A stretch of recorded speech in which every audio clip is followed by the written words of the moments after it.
So a diminished Donald Trump is distracted, to say the least.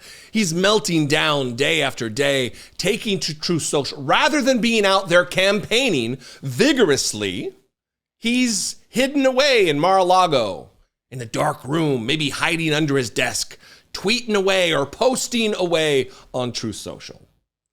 And the things he tweets about really give you a glimpse into what his priorities are. And it's, as Donald Trump, to steal a line from Donald Trump, sad. He woke up early this morning at 7:19 a.m., or he posted this at 7:19 a.m. after having gotten up earlier than that, we suspect. And he wrote this on Truth Social. Kamala refuses to do interviews because her team realizes she is unable to answer questions, much like Biden was not able to answer questions, but for different reasons. Great. Good job, Donald Trump. He is just plain shot, and she is just plain incompetent.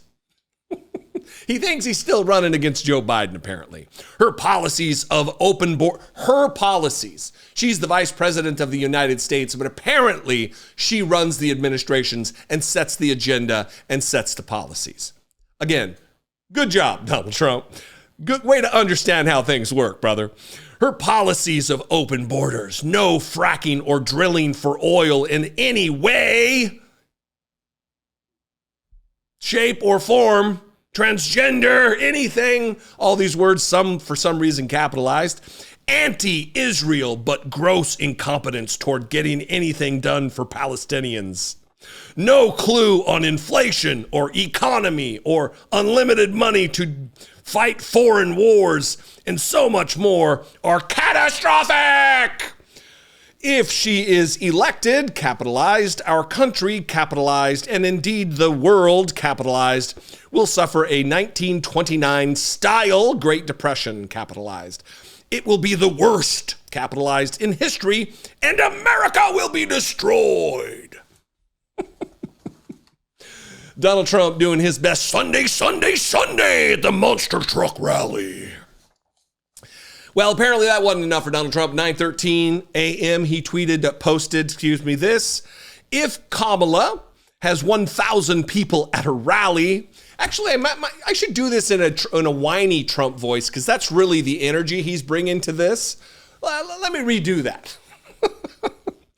If Kamala has 1,000 people at a rally, capitalized for some reason, the press goes crazy and talks about how big it was. And she pays for her crowd. And she pays for her crowd? What? When I have a rally and 100,000 people show up, the fake news doesn't talk about it. They refuse to mention crowd size. The fake news is the enemy of the people.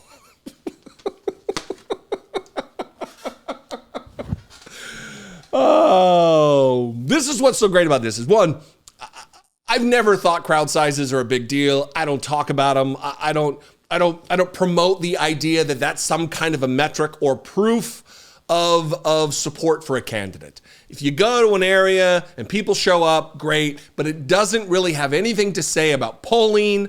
It doesn't have anything to say about general support on a national basis. It has there's no way to map on crowd size to how the election will turn out.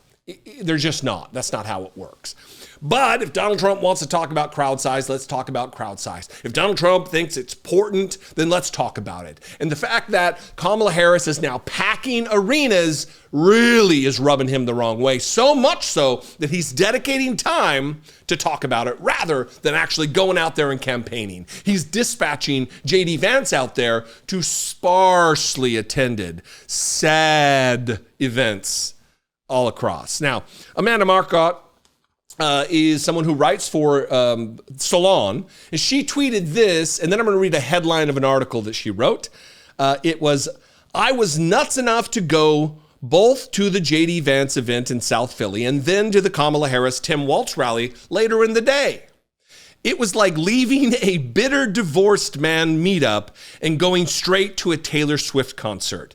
Enjoy the contrast. And then she tweeted this article in Salon. It's a commentary article. Bringing back the joy. Kamala Harris's rally blows away J.D. Vance's weird appearance across town. In Philadelphia, thousands cheered for Tim Walz while Trump's running mate, spoke to a small aggrieved group. And look, it's not just me. There are all kinds of videos that show the juxtaposition between these two events. There are articles being written about the excitement and the energy that Kamala Harris has been shown, the hundreds of millions of dollars that she has raised from grassroots level of political support. Her rallies are filled.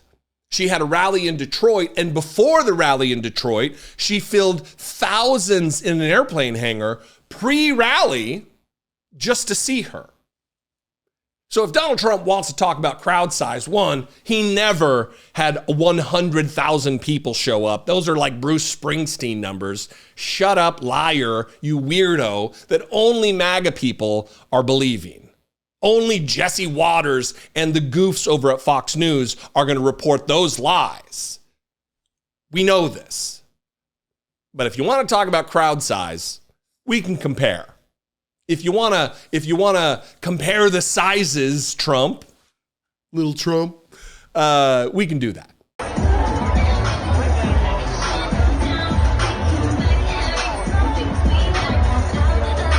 Who were just enjoying their day here in Shelby Township, and you had an illegal alien plow into them and kill this innocent mother and daughter. Anyway, what do you think out there? I would love to know. You can call, leave me a voicemail, 714-576-4054.